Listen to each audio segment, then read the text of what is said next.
De toutes les procédures tendant à la mise en œuvre de l'accord de Saint-Sylvestre sous la médiation de la SENCO, la population congolaise, elle, exhorte les parties signataires et non signataires de ne pas se constituer en blocage si elle n'est jure que pour l'intérêt du peuple et de passer vite à l'application de ce consensus afin de doter le pays des élections crédibles et apaisées d'ici à décembre 2017. Ça aurait été une fin d'année sous vive tension que les Congolais auront connue avec l'attente de l'issue de la rencontre au centre interdiocésain. Une rencontre qui s'est soldée avec les satisfaits de l'ensemble de la population congolaise. L'accord signé a apaisé l'esprit du peuple qui salue ici la maturité des participants ainsi que les défis relevés par les évêques de la SENCO. Je félicite d'abord la SENCO parce que là où les organismes internationaux ont échoué, les fils du pays ont trouvé quand même une solution pour sauver les pays au chaos. Avec le dialogue, comme ça s'est passé là, en tout cas, nous disons seulement merci d'abord au président de la République. Il s'est d'abord humilié.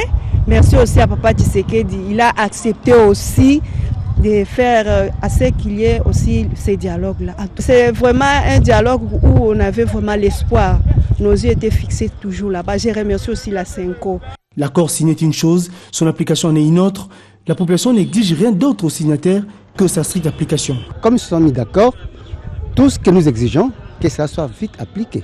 L'applicabilité tout simplement, que ça ne soit pas quelque chose qui est dit et qui ne sera pas fait. Avec cet accord, nous pouvons dire que nous voulons que les pays marchent afin que les morts d'hommes qu'il y a eu en 2016, tous ces aventures que les politiciens nous ont tournés, ne reviennent plus en 2017. Je crois que l'accord est vraiment crédible et réaliste, si seulement si cet accord a la chance d'être appliqué au bon moment. Pour revêtir son caractère inclusif, le Congolais recommande aux partis non signataires à rejoindre l'accord s'il est vrai qu'il n'est jugé que par le peuple. Tous ces gens qui viennent avec leurs points de vue qui sont divergents, qui trouvent que non, eux ils ne se retrouvent pas dans cet accord, je ne pense pas que ce sont des gens qui font du bien au pays.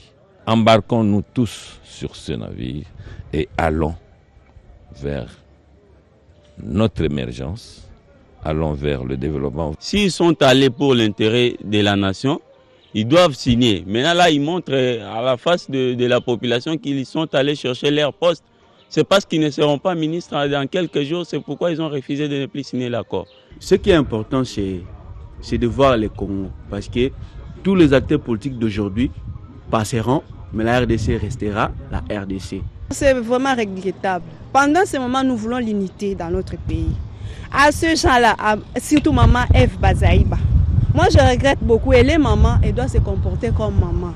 Moi je veux qu'il y ait la paix. Nous voulons la paix dans ce pays. Comme elle est maman, elle doit chercher à ce qu'elle puisse signer cet accord-là. En tout cas, elle doit faire preuve de maman. C'est tout ce que moi je vais lui demander. L'aboutissement heureux de cet accord issu des négociations directes sous la médiation de la SENCO serait le fruit de l'engagement sincère et du sens des responsabilités politiciennes dans sa matérialisation dans les délais prévus pour éviter des violences qui ont émaillé le pays l'année dernière.